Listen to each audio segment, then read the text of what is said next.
예, 오늘 세미콘 코리아 2025 행사 맞이해서 머크의 아난드 남비어 수석 부사장님, CCO를 맡고 있습니다. 모셔서 여러 가지 얘기 들어보도록 하겠습니다. 부사장님 안녕하십니까? 안녕하십니까? 지금 머크에서 어떤 역할을 맡고 계신지, CCO라고 제가 소개해 드렸는데 CCO가 어떤 역할을 하고 있는지 좀 소개를 해 주십시오. Merck, let me give you a little bit of a history of Merck. We are one of the most unique material suppliers in the industry. We are unique because we play in every major technology segments in the semiconductor manufacturing. No other company has that breadth of portfolio. Over the last 10 years, Merck has completely transformed our portfolio from a very display-focused business to an electronics portfolio of multiple industries, including optoelectronics, semiconductors, and so on. And as we have grown, we have multiple business units that are serving the same customer. And my job is to make sure that our customer experience, regardless of how many businesses are serving them, is unique and the customer experience is the best, and that we always have a one face to the customer. And that's the role of the commercial office. 제가 알기로도 10년 전만 해도 머크는 디스플레이 쪽에 굉장히 포커싱된 회사인 것으로 기자 시절부터 계속 알고 있었는데 굉장히 빠르게 반도체 쪽에 진입을 했다라는 느낌이 듭니다. 실제로 그런 평가가 있죠. Absolutely. 10 years ago, we were one product, one platform company, 네. solely focused on liquid crystals. 네. 10 years later, we have done a series of acquisitions and both organically and inorganically grown to be where we are today. And it started off with the first, in 2014, the acquisition of AZ Electronic Materials, then Sigma Aldridge in 2015, and 2019 with Versum Materials and Intermolecular. And in 2020, we acquired M Chemicals in Korea. So you're absolutely right. Yeah. We were fortunate to be able to piece together different portfolios from different companies to give us that breadth of portfolio. So we are the only company which has lithography, deposition, etch, CMP, packaging, all of them in under one umbrella. Over the last decade, you know very well the display industry has stagnated, and of course we had a lot of pricing pressure from the market, and that was one of the reasons we were trying to broaden our presence into semi. However, through the last 5 years, we're also seeing that there's an emergence of a new display technology called AR, VR. And our strength in display has always been the ability to manipulate light through liquid crystals or through chemistry. And we are trying to use that same strength to also combine it with semiconductors and optoelectronics to be able to provide the next generation of materials for AR glasses.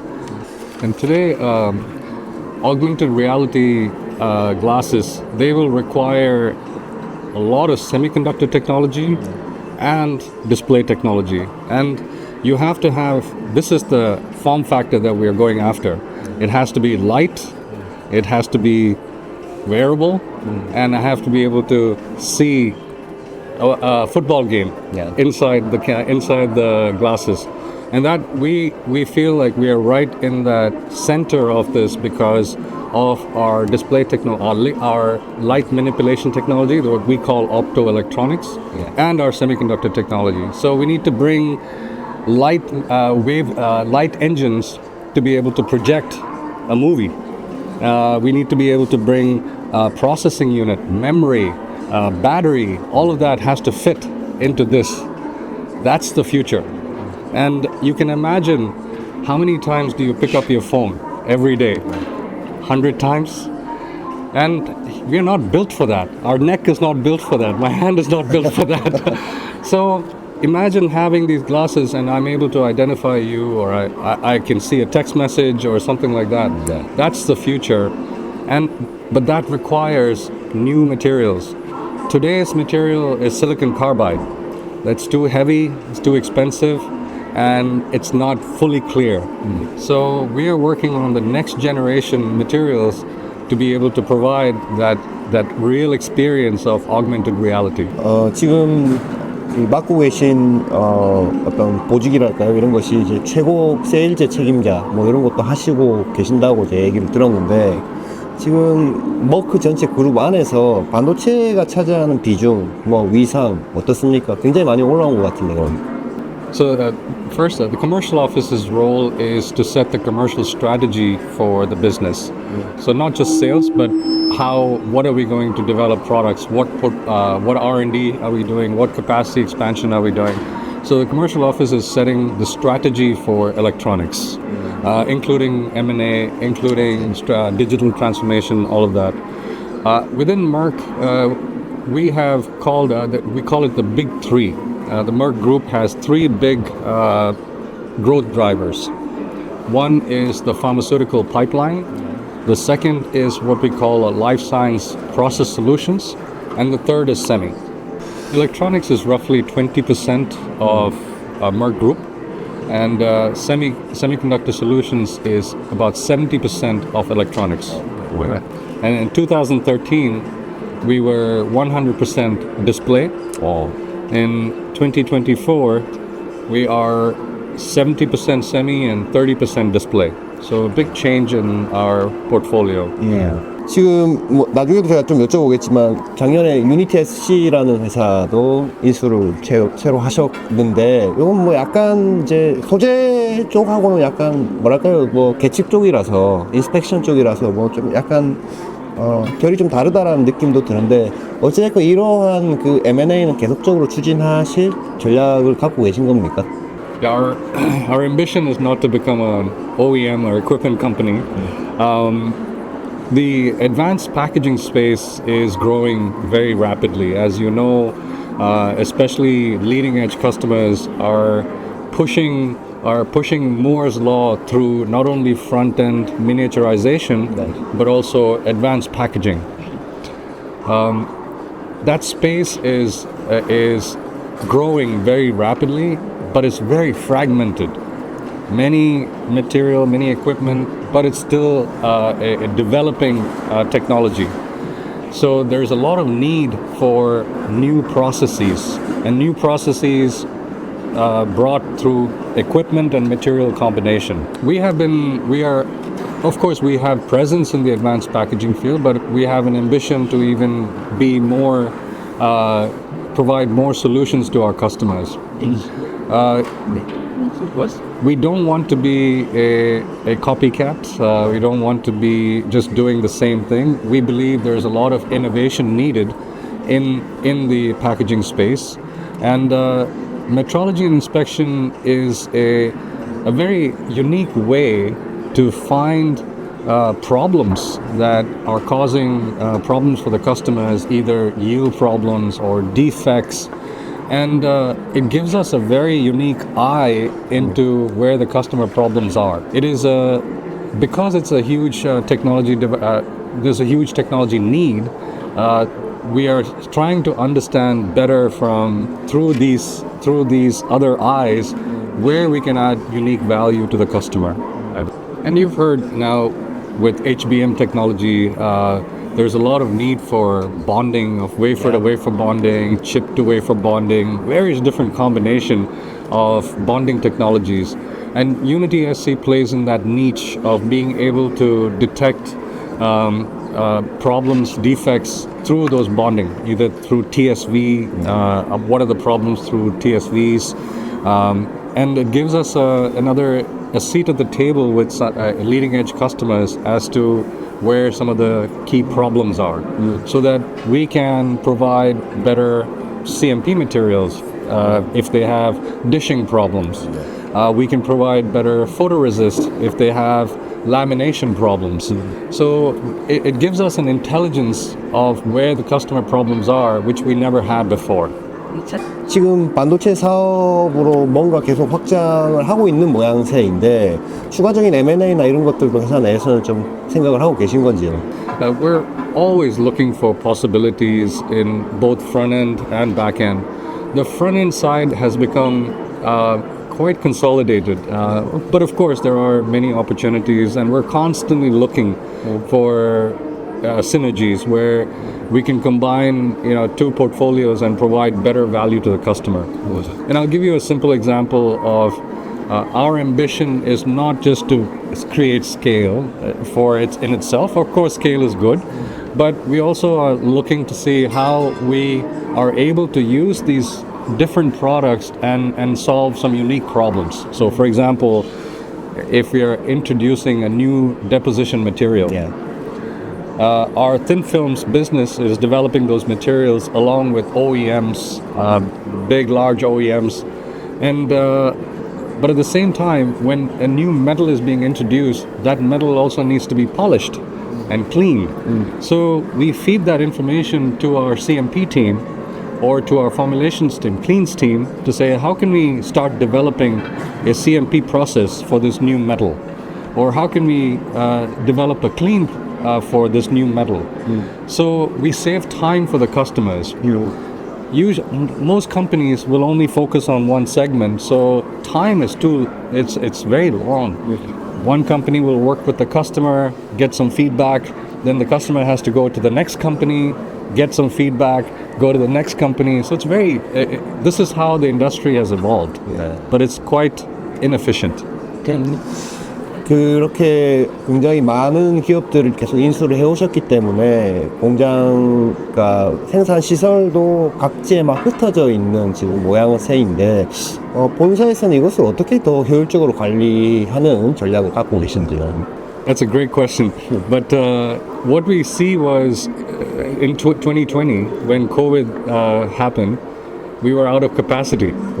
Even after merging with Versum, even after all the acquisitions, we have no capacity. The demand in 2021, 2022 was very high. And in 24, it's already coming back to the same levels to some extent. However, 4 years ago, we had not enough capacity. So we launched a program called Level Up. And that is a 3 billion euro investment to expand capacity across all these sites. There was a 600 million investment for Korea, and we had similar investments in the US and other Asian countries. And I think when we look at the future, we will need to continue investing. And so having a large network of manufacturing sites, of course, if they're doing redundant things, then it will be inefficient. But given the customer demand and sort of geographical spread of our customers, they require BCP, they require supply chain resilience. And for that, we have to have not only a robust manufacturing network, but also very strong backup plans in case earthquake happens or COVID happens. All of these uncertainties might happen. Customers demand a complete supply chain resilience. 그런 관점에서 보면 이런 질문을 또 안 드릴 수가 없는데 지금 미국과 중국의 어떤 무역 분쟁이라든지 이런 굉장히 갈등이 고조되고 있는 상황인데 머크의 반도체 산업 관점에서 봤을 때는 어떻습니까? 이게 기회가 될 수 있을까요? 아니면 혹시 위기일까요? 혹은 뭐 대응을 어떻게 하고 계신지 좀 궁금합니다. Yeah, that is a very difficult question. Geopolitics is only getting worse. We don't see it getting better. And that raises all kinds of challenges for customers, supply chain, and of course end customers too. Of course, we have to be compliant with regulations of each country, and that is one of the most fundamental right to do business for us. And so therefore, regulations with regards to U.S., China, we follow those regulations, and we have to navigate through those challenges. Now, there will be other challenges coming from the new administration, new policies coming from the new administration in the US. So we are monitoring the situation and trying to react and respond appropriately. But it's quite an uncertain time for the world. not only semiconductors, but semiconductors, of course, being so intricately connected worldwide. Its supply chain is so connected.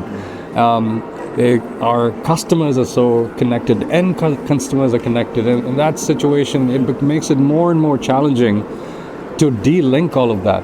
And to your point, that might create more inefficiencies to have de-linked supply chain for specific countries. We believe a global supply chain is the most efficient. The industry has grown and thrived because of a global network, because then you're using the strengths of individual companies rather than trying to force everything into one country.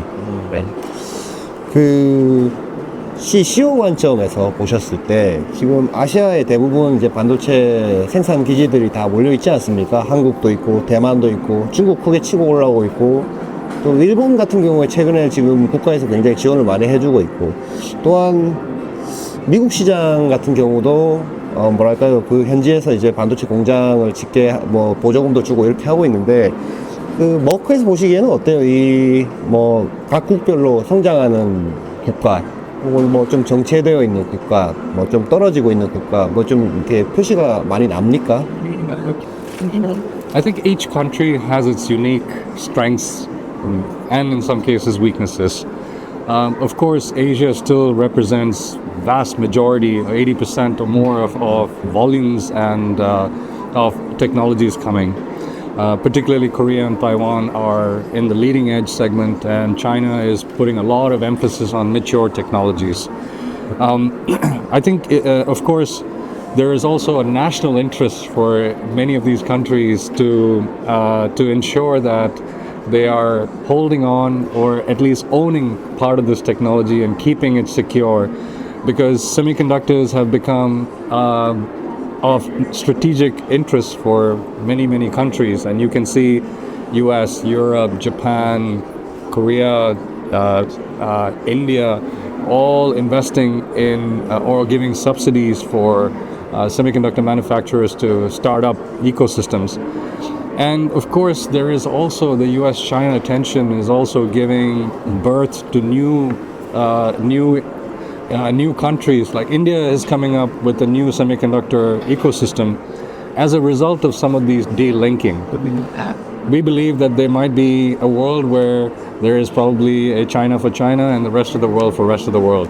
And if that's the case, there will be a lot of shift in supply chain, there will be a lot of shift in manufacturing capacity. But of course, Korea and Taiwan will continue leading that pack in both memory as well as logic.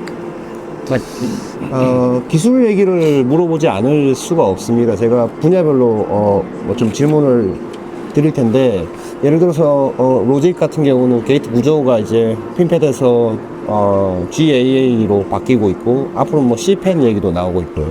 D램 같은 경우는 현재의 어떤 그 6F 스퀘어 구조에서 4F 스퀘어로 가고 다음에 이제 3D 형태로 가는 게 돼 있고 낸드 같은 경우도 이제 앞으로 뭐 계단 공정이 없어지고 그 뭔가 붙이는 본딩하는 하이브리드 본딩 기술도 좀 적용될 것으로 보이고 뭐 이런 다양한 어떤 반도체 소자 구조에서의 어떤 변화가 일어나는데 아까 말씀하신 대로 머크는 이게 굉장히 다양한 이 소재 포트폴리오를 갖고 있습니다.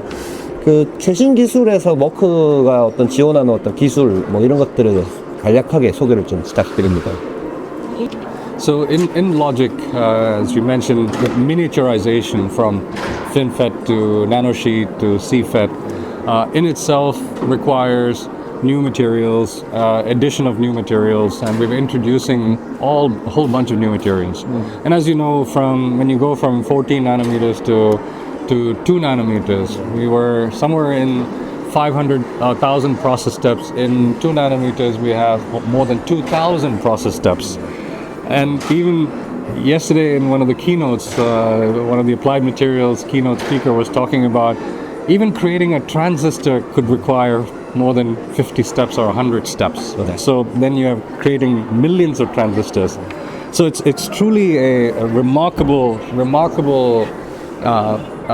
feat in terms of miniaturization. Yeah, logic, we look at maybe multiple areas. One is miniaturization. from 14 to 3 nanometers. You have many more process steps. You're trying to get more and more pure materials, less and less defects, and that's on the logic side of things. Miniaturization happens across all segments. On the memory side of things, the 3D densification or 3D aspect of things, both in NAND and in DRAM, is the sort of the future. In those areas too, what we supply not only various different levels of photoresist as these staircase have a staircase structure in a NAND. It requires many different levels of photoresist and etch. And if you look at a 200 plus layer NAND technology, the aspect ratio of what needs to happen is enormous. So imagine the tallest building in the world is Burj Khalifa. Yes. And when we had 100 layer 3D NAND memory stack, it was like having 3 Burj Khalifas all on top of each other, and then in one coat, in an atomic layer, you have to coat the entire building with paint, right? With one atom layer. That's the complexity of what is happening in a 3D structure. Now, when it goes to 500 layers, it's 15 Burj Khalifas or 20 Burj Khalifas. So when you imagine the physical world to what's happening here, it is just mind-boggling, right? So miniaturization, 3D densification, and then of course material engineering. How can you use the same material and make it use it in a way to use less power and better performance? So in advanced packaging also, if you look at the processes that are being brought in advanced packaging, particularly 3D integrated, 3D IC, most of the processes are coming from front end. So there's CVD processes, lithography process, CMP process. So there's a lot of learning and a lot of products that we are moving from front end to the advanced packaging space. The requirements are different, the dimensions are different. We are solving nanometer problems here. Here is micron level problems. So challenges are different. And so we are able to bring a huge level of portfolio, whether it's etch, whether it's lithography, CMP, metals, all of this to the back end and advanced packaging space. And we find ourselves in a very unique place because we still need to remove costs from all of this. And so we are well placed to be able to look at how we can differentiate and how we can innovate to introduce newer materials for this back-end space using our strength in Unity SC, looking at where the defects are happening, bringing our portfolio from the front end and being able to marry those two and solve some very difficult problems for customer. 올해 회사에서 받은 목표 이런 게 있으면 소개를 좀 해주시길 부탁드립니다. So my boss would give you a very high number. The market is very uncertain at the moment. Of course, the AI-related applications will continue to grow. Yeah. The non-AI related sector, consumer electronics, PCs, mobile phones, very uncertain at the moment. And I think there is a lot of course, the AI application area, the killer app is still not there yet, right? At least what will make us go buy new PCs, buy new mobile phones, it's still a bit uncertain. However, we also see there is humongous performance improvement in some of the newer PCs coming, power performance, and of course, what will happen when AI comes to the edge.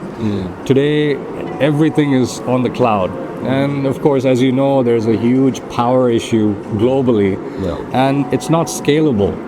So we have to bring AI on the edge.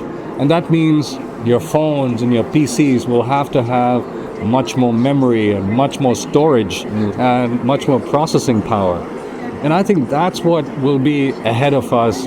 Today, the markets are supposed to grow somewhere in the mid single digit now, mid to high single digits.